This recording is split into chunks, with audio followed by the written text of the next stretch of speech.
ఇవాళ 5 సంవత్సరాలు ఇరిగేషన్ మంత్రిగా చేసినటువంటి హరీష్ రావు గారిది మేజర్ పాత్ర లేదా దీంట్లో? అందుకే కదా కేసీఆర్ గారు వారిని సెకండ్ టర్మ్లో తప్పించిండ్రు. ఈ మొత్తం కాళేశ్వరం ఎపిసోడ్లో కేసీఆర్ గారికి మరక అంటిందంటే 2-3 వ్యక్తులు కారణం. మాజీ రాజ్యసభ సభ్యుడు ఒకలైతే, హరీష్ రావు గారు ఒకలైతే, మెగా కృష్ణారెడ్డి గారు ఇంకోడు, మెగానో బోగానో ఏదో.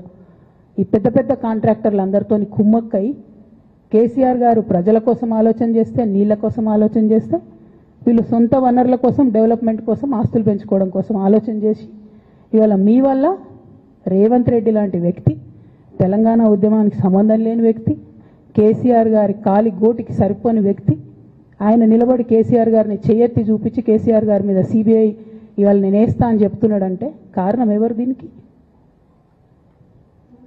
నేను భరించిన, ఇదే హరీష్ రావు గారు, ఇదే సంతోష్ రావు గారు అనేక కుట్రలు చేసినా కూడా భరించిన. నా మీద ఓపెన్గా మీడియా మిత్రులందరితో రకరకాల మాటలు చెప్తే కూడా నేను భరించిన. నా పర్సనల్ అటాక్కి నేను ఎప్పుడు కూడా వాళ్ళను ఇంతవరకు పేరు పెట్టి పిలవలేదు, మాట్లాడలేదు. ఫస్ట్ టైం చెప్తున్నా నేను. ఎందుకోసం చెప్తున్నా? కేసీఆర్ గారికి ఈ వయసులో సిబిఐ ఎంక్వైరీ ఏందండి? ఎందుకోసం ఆ కర్మ పట్టింది? ఎందుకు భరించాలి? ఇటువంటి వాళ్ళని చూస్తూ ఎందుకోసం ప్రొటెక్ట్ చేసుకోవాలి? బీఆర్ఎస్ పార్టీ తమ్ముల కోపం రావచ్చు, కానీ వాస్తవాలు చేదుగున్నా అప్పుడప్పుడు మాట్లాడుకుంటేనే, మందు తీసుకుంటేనే ఆరోగ్యం మంచిగా అవుతుంది. ఇట్లా చెప్పుకుంటూ పోతే చాలా చాలా అంశాలు ఉన్నాయి. వాటన్నిటి జోలికి నేను పోదలుచుకోలేదు. కానీ కేసీఆర్ గారు హిమాలయ పర్వతం అంత ఎత్తు లాంటి పర్సనాలిటీ ఆయనది. ఆయనను చేయబెట్టి చూపించి అవినీతి అని అంటే నిజంగా చాలా బాధ అవుతా ఉన్నది.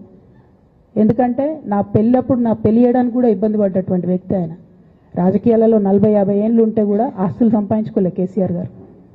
అనేక మంది అలా మాట్లాడుతుంటారు, చాలా మాటలు మాట్లాడుతుంటారు. కానీ నాకు తెలుసు, నేను దగ్గరుండి ఆర్థిక పరిస్థితి చూసిన కాబట్టి ఎన్నడూ ఆయనకు ఆశ లేదు. అటువంటి మనిషిని పట్టుకొని సిబిఐ ఎంక్వైరీ ఇస్తాం, ఇదేస్తాం, అదేస్తాం. ఎవరు కారణం దీనికి అంతటికి?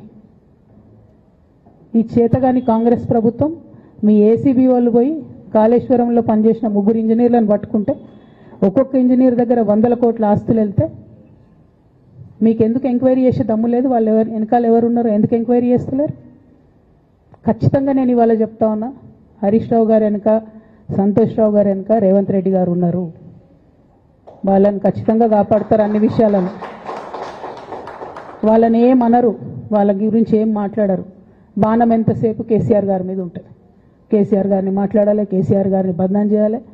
కానీ దగ్గరుండి ఈ అవినీతి అనకొండలు బీఆర్ఎస్ పార్టీని ఏదైతే డిస్టర్బ్ చేసిండ్రో వాళ్ళని మాత్రం ఏమనరు. ఈ ఇంటర్నల్ అండర్స్టాండింగ్ అనేది ఎక్స్పోజ్ కావాలి. రేపటి నుంచి నేను ఛాలెంజ్ చేసి చెప్తున్నా కదా, రేపటి నుంచి ఏం మాట్లాడతారు తెలుసా? ఈ మొత్తం బ్యాచ్లన్నిటికీ సోషల్ మీడియా బ్యాచ్లు ఉన్నాయి. వీళ్ళందరికీ బాగా చాలా చాలా బ్యాచ్లు ఉన్నాయి. వాళ్ళంతా రేపటి నుంచి ఏమంటారు? నన్ను ఒకళ్ళు బీజేపీ ఆపరేట్ చేస్తుంది అంటారు, ఒకళ్ళు కాంగ్రెస్ ఆపరేట్ చేస్తుంది అంటారు, ఒకళ్ళు రేవంత్ రెడ్డి చెప్తే మాట్లాడుతుంది అంటారు, ఇంకోళ్ళు బండి సంజయ్ చెప్తే మాట్లాడుతుంది అంటారు.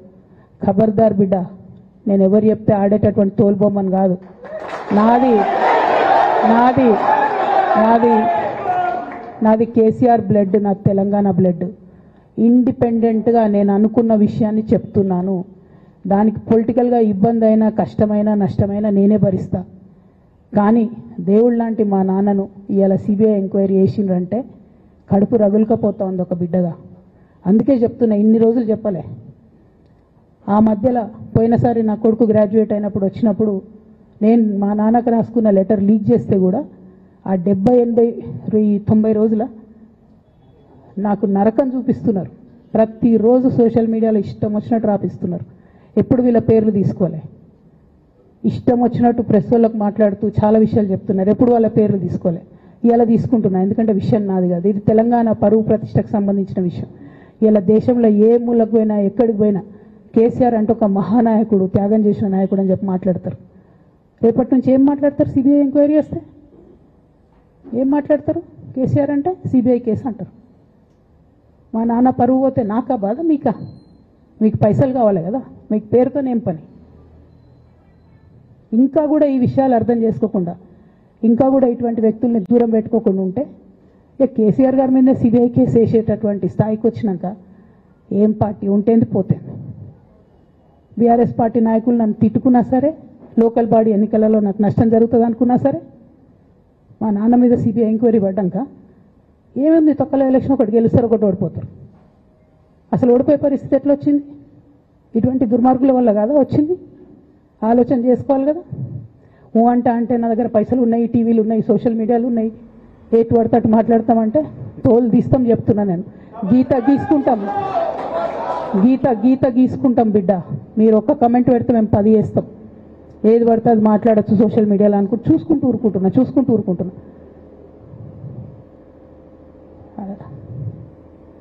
పెద్ద సార్ దగ్గరకు వచ్చినాక ఇక కాంప్రమైజ్ అయ్యేది ఏం లేదు. ఘోష్ కమిషన్ వేసిన రోజే నేను చెప్పిన, ఎందుకు రియాక్ట్ కాలేదు పార్టీ అని అడిగిన ఆ రోజునే. నిన్న సిబిఐ ఎంక్వైరీ వేస్తున్నా అని రేవంత్ రెడ్డి గారు అసెంబ్లీలో చెప్తే తెలంగాణ బంద్ కాలియద్దా, బగ్గు మనొద్దా తెలంగాణ? ఎట్లా మాట్లాడతారు? నిజంగానే మనిషి అవినీతి అయితే, నిజంగానే మనిషి డబ్బులు తినోడైతే వేరు మాట. ఆయనకు తిండి మీద కూడా ధ్యాస ఉండదా బాబు? తెలంగాణ అదే పిచ్చి. అట్లాంటి మనిషిని పట్టుకొని ఇవాళ ఏది పడితే అది మాట్లాడితే కూడా రియాక్ట్ కాకపోవడం చాలా దారుణం, చాలా దారుణం. నేను దీన్ని తీవ్రంగా ఖండిస్తున్నా. At the same time Congress government PC Ghosh commission వేసిండ్రు. రెండేళ్ల నుంచి టైంపాస్ చేస్తారు. ఆ కమిషన్ రిపోర్ట్ వచ్చింది. ఆ రిపోర్ట్ నిన్న అసెంబ్లీలో పెట్టిండ్రు. ఇంకా దానికి ఏం లేదు, దాంట్లోకి ఏం చర్యలు తీసుకుంటారో చెప్పారు, ఏం చేస్తారో చెప్పారు, తక్కువ మంది సిబిఐకి ఇచ్చేస్తారు.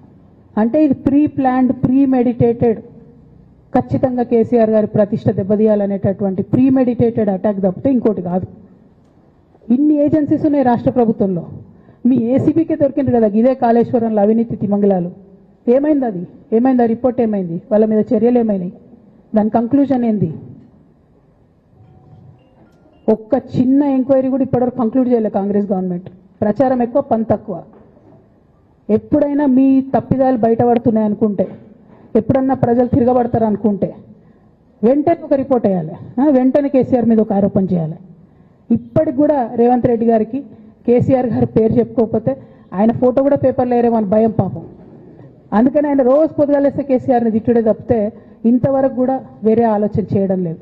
మేము డిమాండ్ చేస్తూ ఉన్నాం కాంగ్రెస్ ప్రభుత్వాన్ని, మీరు బట్టగాల్చి మీదేసినట్టు ఆరోపణలు వేయడం కాదు, మీకు దమ్ము ధైర్యం ఉంటే నేను పేర్లు కూడా చెప్పిన, చూడండి ఎక్కడి వరకు పోతారో చూస్తాం. మీకు అండర్స్టాండింగ్ లేకపోతే మీకు అండర్స్టాండింగ్ పెట్టుకొని కేసీఆర్ గారిని టార్గెట్ చేయడం ఇది పొలిటికల్గా కరెక్ట్ కాదు. మన రాష్ట్రంలో ఇటువంటి వాతావరణం ఇదివరకు లేకుండే, రేపు పొద్దున కూడా ఉండొద్దని చెప్పి నేను కోరుతాను. కాంగ్రెస్ ప్రభుత్వం కేవలం కాళేశ్వరం విషయమే కాదు, బీసీల విషయంలో ఎంతగా మోసం చేస్తున్నారు. ఫస్ట్ ఏమో బిల్లు పెడతారు, మేమందరం లొల్లి పెడితే టైంపాస్ చేసి 1.5 years తర్వాత బిల్లు పెట్టిరు. బిల్లు పెడితే కనీసం గవర్నర్ దగ్గర పోరు, కనీసం రాష్ట్రపతి దగ్గర పోరు, ప్రధానమంత్రి దగ్గర పోరు. గవర్నర్ పెండింగ్ పెట్టుకుంటే ఎందుకు సుప్రీంకోర్టు కోతలేరు? ఇంకా కూడా మళ్ళీ ఛాలెంజ్ చేసి అడుగుతా ఉన్నాను నేను, ఎందుకు సుప్రీంకోర్టు కోతలేరు? మీరు సెప్టెంబర్ 30 లోపల ఎన్నికలు చేస్తామని చెప్పిండ్రు. సెప్టెంబర్ 30 లోపలన్నా సుప్రీంకోర్టుకు పోండి. డీమ్ టు బి అప్రూవ్డ్ అనుకుంటే ఇదే ఎలక్షన్లో బెనిఫిట్ అవుతుంది కదా బీసీలకు. ఆ తర్వాత ఇంకొక ఆర్డినెన్స్ తెచ్చిరు, అది పెండింగ్ ఉంది గవర్నర్ దగ్గర. కనీసం దాని మీద సుప్రీంకోర్టు కోండి, దాని మీద కూడా పోతలేరు. మళ్ళీ నిన్న కొత్త కథ, 50% స్లాబ్ ఎత్తేస్తామట. కామెడీ రోజుకి. ఏంది ఇది? ఎందుకోసం అంటే ఇదంతా బీహార్లో ఎన్నికలు అవుతున్నాయి. వాళ్ళ రాహుల్ గాంధీ గారి పిఆర్ యాక్టివిటీకి రోజు ముచ్చడి చెప్పాలి ఆయన. ఇక్కడ వీళ్ళు నిన్న 50% క్యాప్ ఎత్తేస్తున్నామని కొత్త కథ చెప్పిండ్రు. మీరు చూడుని రేపెల్లుండి నుంచి రాహుల్ గాంధీ బీహార్లో ఏం మాట్లాడతాడు, హమ్నే 50% సీట్ తోడది అంటాడు ఆయన బీహార్ ఎన్నికలలో. ఆయన అక్కడ చెప్పుకోవాలి కాబట్టి పిఆర్ యాక్టివిటీ కోసం వీళ్ళు ఇక్కడ చేస్తున్నారు తప్పితే, బీహార్ ఎన్నికల కోసం తెలంగాణ బీసీ బిడ్డలను బలిపెడుతున్నారు రేవంత్ రెడ్డి గారు తప్పితే, నిజంగా చిత్తశుద్ధితోని బీసీలకు ఏదైనా బెనిఫిట్ చేద్దామనే ఉద్దేశమే మీకు లేదు. అటువంటి ఉద్దేశం మీకు ఉంటే మీ వైఖరి ఇట్లా ఉండదు. కేవలం కాంగ్రెస్ పార్టీ బీసీలను నయవంచన చేస్తున్నది. మీరు ఇట్లనే చేస్తుంటే బీహార్ ఎన్నికలు వస్తే మేము తెలంగాణ జాగృతి మొత్తం పోయి బీహార్లో మీకు వ్యతిరేకంగా ప్రచారం చేస్తాం. తెలంగాణ బీసీలను మీరు మోసం చేసిరని చెప్పి అక్కడికి పోయి కూడా మీకు ప్రచారం చేస్తాం. మీ యొక్క బండారం కూడా బయట పెడతామని ఈ సందర్భంగా నేను తెలియజేస్తా ఉన్నా.